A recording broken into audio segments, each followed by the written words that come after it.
Bom dia, alunos do sexto ano do Levindo. Aqui quem fala é o professor Acílio de História. Bom, chegamos ao volume 2 do Plano de Estudos Tutorados e assim como no volume 1, eu resolvi gravar um vídeo dando algumas orientações de como as atividades devem ser feitas. Eu vou deixar um material lá no Google Sala de Aula, que vai ter o PET em formato de Word para ser baixado, e aí vocês podem ir respondendo nele mesmo no computador.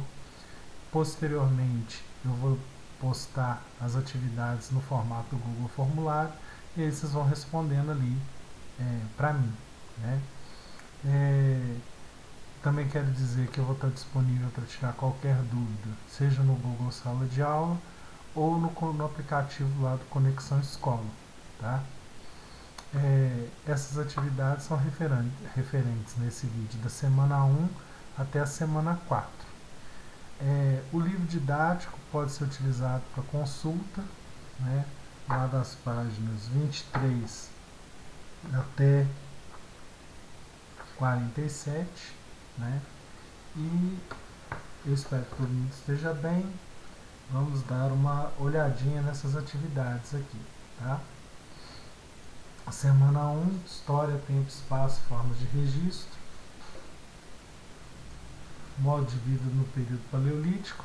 Tem os conceitos aqui, ó: nômades, sedentários, arte rupestre, povo, caçadores. Esses vídeos aqui, todos eu vou deixar linkados lá no material, porque eles podem ajudar a entender e compreender melhor as atividades que são propostas, tá? Também a aula da Rede Minas, eu vou deixar também no link lá para ela ser assistida, tá? Aí, ó, sobre o período paleolítico, respondo as questões. Como os povos que viveram no período da Pedra Lascada não dominavam a tecnologia de produção de alimentos, eles tinham que viver se deslocando em busca de alternativas para a sua sobrevivência. Em função desse fato, como ficaram conhecidos? Então, o homem que ele não produzia o seu alimento, tinha que ficar se deslocando o tempo todo, ele é conhecido por um nome, que está lá nos conceitos, lá em cima, a definição dele. Para a prática da caça e da busca por frutos, os homens do período paleolítico faziam uso de instrumentos produzidos por eles próprios. Como eram esses instrumentos? De que eram feitos? Então, lá na pré-história, lá no período paleolítico, como que o homem produzia os instrumentos para ele poder sobreviver? De que eles eram feitos? Como eram esses instrumentos? Aí, como eu disse anteriormente, pode ser lido capítulo lá no livro didático, da página 23 até a 48, que pode ajudar a responder, os vídeos também e os textos acima. 2. Fogo foi uma das grandes tecnologias descobertas pelos povos do período paleolítico e trouxe muitas vantagens para os homens da pré-história. Observe a tirinha e logo em seguida responda a questão. Aqui tem uma tirinha do Piteco, que é um homem da pré-história criado por Maurício de Souza, da Turma da Mônica. E aí tem aqui as perguntas. Além de ser útil para esquentar a comida, quais outras vantagens que a descoberta do fogo trouxe para os povos da pré-história? É analisar a charge não, a história em quadrinho, né? E falar a respeito, né?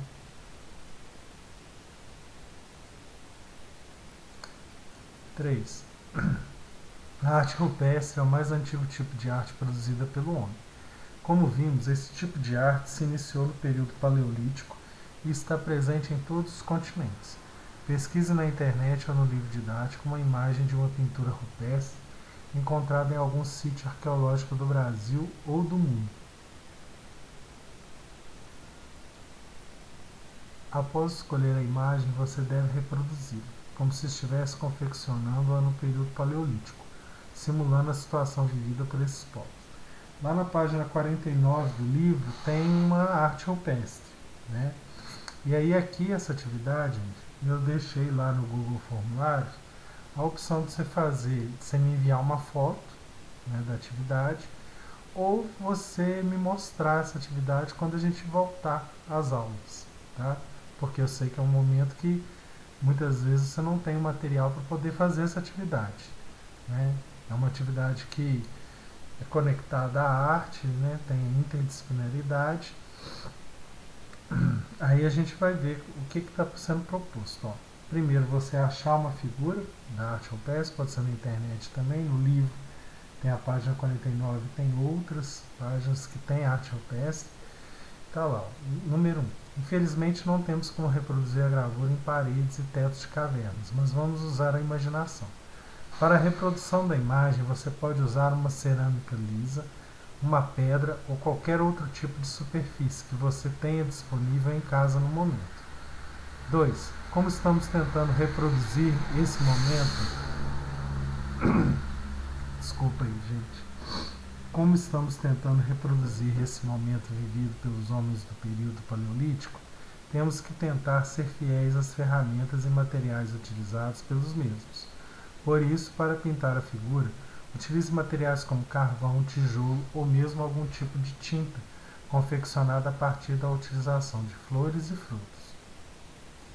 Não utilize tintas industrializadas, lembre-se, a intenção é tentar reproduzir as dificuldades e prazeres vivenciados pelos povos paleolíticos na concepção de sua arte.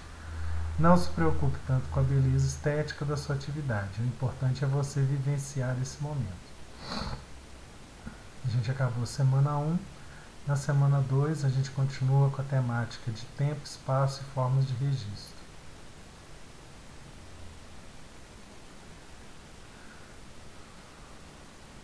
Tem os conceitos aqui de revolução, revolução agrícola, sedentarismo, texto, vídeo, eu também vou deixar linkado. Número 1. Durante o período neolítico, em função do domínio do polimento das pedras, muitas ferramentas foram aperfeiçoadas e outras foram criadas. Essas ferramentas foram utilizadas principalmente para a caça de animais e para o trabalho com a agricultura, que modificou profundamente a forma de viver desses povos. Entre essas invenções, podemos destacar a foice, a enxada e o moinho manual. Converse com seus responsáveis, pesquise na internet e no livro didático e aponte as funções dessas invenções e como elas contribuíram para o desenvolvimento da agricultura e do sedentarismo desses povos. Verifique com seus responsáveis quais desses instrumentos ainda são utilizados nos dias atuais. Aí, ó, a foice, função da foice, da enxada e do moinho manual. Aí pesquisar na internet, conversar com os responsáveis e ver o que desses instrumentos ainda são utilizados nos dias atuais. Tá? Aí também tem que ver quais que estão sendo utilizados, falar também na internet a função dessas invenções e como que elas contribuíram para o desenvolvimento da agricultura. A agricultura ficou melhor com essas invenções, não ficou, e como que elas contribuíram para o sedentarismo desses povos. Se você pesquisar sobre a Revolução Agrícola, né, o que foi a Revolução Agrícola e o que ela modificou na vida do homem, você vai achar essa resposta. 2. Durante o Neolítico, os povos que viveram nesse período descobriram que era possível plantar, assim como também domesticar animais. Esses avanços mudaram a forma de viver desses povos que eram nômades e viviam exclusivamente da caça e da coleta de frutos. Com base em toda a pesquisa que você realizou e nos materiais que você teve acesso, faça um desenho, procurando retratar o modo de vida dos povos do período Neolítico. Então, você vai fazer um desenho caracterizando os povos do período Neolítico, né?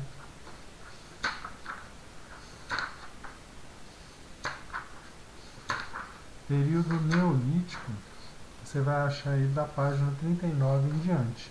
Então, caracterizar um povo que já viveu a Revolução Agrícola, lá na pré-história, tá? 3. A Revolução Agrícola trouxe consigo outras necessidades aos povos do período Neolítico, como a questão do armazenamento dos produtos. Para isso, eles desenvolveram a cerâmica, que era utilizada para fazer vasilhas, para que esses alimentos fossem armazenados. Observe na sua casa, pesquise na internet ou livro didático e liste 2 objetos de cerâmica que você conheça e descreva sua função. Olhar dentro de casa, né? Você também pode inventar, né? 2 objetos de cerâmica que você conhece e descrever a função deles, tá? Chegamos à semana 3. Idade dos metais, surgimento da escrita.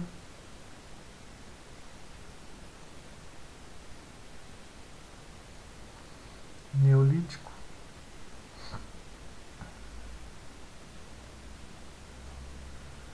Até o momento da descoberta e uso dos metais, os povos da pré-história utilizavam pedras, ossos e madeiras como matéria-prima para a confecção de armas e instrumentos de caça. Isso aí já responde uma questão lá adiante, lá na semana 1, que a gente estava discutindo sobre os instrumentos, né, de trabalho do homem primitivo. Primeiramente o cobre e logo em seguida o ouro, o estanho e o bronze, feito de cobre e estanho, foram utilizados para confeccionar essas armas e utensílios dos quais os homens pré-históricos necessitavam. Preencha a tabela a seguir com as vantagens e as desvantagens em relação ao uso do metal para a sociedade pré-histórica. Então você vai analisar a descoberta do metal, né, pelo ser humano, né.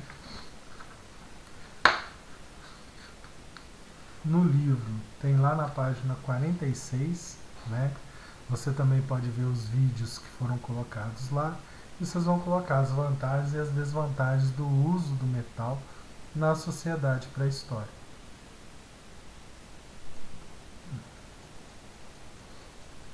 2. Peça a sua família e procure dentro de sua casa objetos que são feitos de metal. Liste-os e indique suas funções. Você consegue imaginar como seria a sua vida sem esses objetos?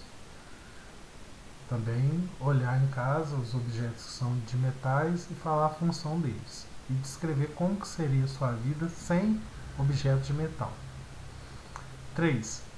Vimos que foi nesse período também que surgiram as primeiras cidades da nossa história. Elas foram uma evolução das pequenas aldeias que surgiram quando os homens pré-históricos deixaram de ser nômades e se tornaram sedentários. Utilize as informações contidas no texto Uruk, a primeira cidade, esse texto está lá em cima, a gente passou por ele, e construa um quadro comparando as primeiras cidades com as atuais. Procure destacar as diferenças e as semelhanças, o que permaneceu e o que mudou. Então você vai analisar lá no período, né, histórico, né, pelo período lá do Neolítico, o surgimento das cidades. E aí vocês vão colocar, comparar com hoje em dia, as diferenças desse surgimento, as semelhanças, né, as permanências, o que permaneceu da mesma forma no surgimento das cidades e quais são as mudanças. Tá? Chegamos à semana 4.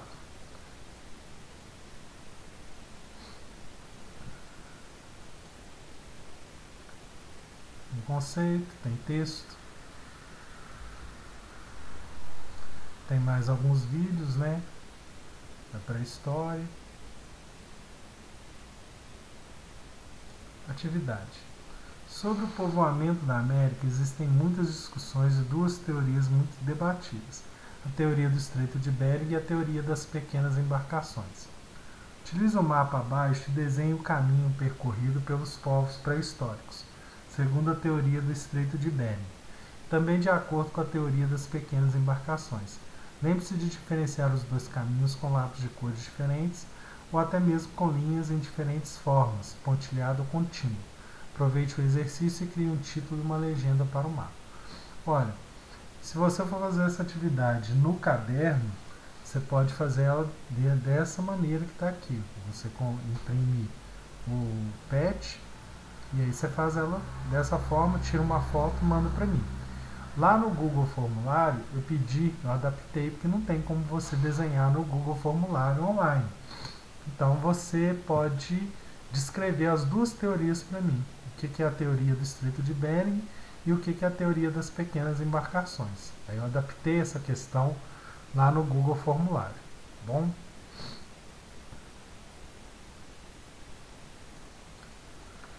Dois. Se considerarmos a teoria do Estreito de Bering para o povoamento da América como a mais correta, a ocupação populacional do nosso continente se deu do norte para o sul. Dessa maneira, o ser humano teria chegado ao Brasil tempos depois de sua chegada ao continente americano, o que leva os pesquisadores a acreditarem que a teoria do Estreito de Bering é mais assertiva ao explicar o povoamento da América, que explica o movimento feito pelos homens pré-históricos do norte do continente para o sul. Então, é uma atividade de pesquisa sobre o povoamento da América, né? A gente já falou na questão anterior da teoria do Estreito de Bering e tem a teoria aqui, ó, teoria do Estreito de Bering, você vai pesquisar a teoria das pequenas embarcações do povoamento. E aí você vai responder depois dessa pesquisa por que ela é mais assertiva ao explicar o povoamento da América, quer dizer, ela é mais usada, né? O que ela é mais conhecida, por que ela é mais aceita, a teoria do Estreito de Bering, e o que explica o movimento feito pelos homens pré-históricos do norte do continente para o sul.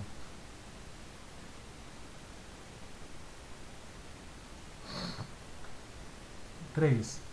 Minas Gerais possui um dos mais importantes sítios arqueológicos do Brasil, o sítio arqueológico de Lagoa Santa, localizado na região metropolitana da capital mineira.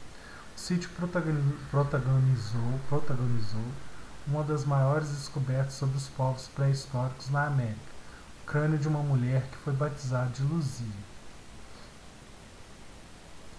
O que são sítios arqueológicos e qual a importância de sua preservação? Então, saber o que é um sítio arqueológico, pode usar até um dicionário online, e você falar qual é a importância da preservação de um sítio arqueológico, né? Como fonte histórica, por que ele é importante até hoje para a gente ter um conhecimento, né, do passado. Acabei já dando uma dica da resposta, tá? Bom, a gente terminou as 4 semanas. Espero, assim, que gostaria de agradecer os alunos que estão fazendo as atividades nesse período. Eu sei que não é o ideal, né? Mas é o que a gente tem no momento, nesse momento de pandemia que a gente está vivendo. Espero que todo mundo se previna, que tudo esteja bem, que você se preserve, use máscara, álcool gel nesse momento e que a gente possa se encontrar novamente daqui a um tempo, né, dentro de sala de aula, e aí a gente poder voltar a trabalhar e voltar à normalidade, tá bom? Muito obrigado pela atenção.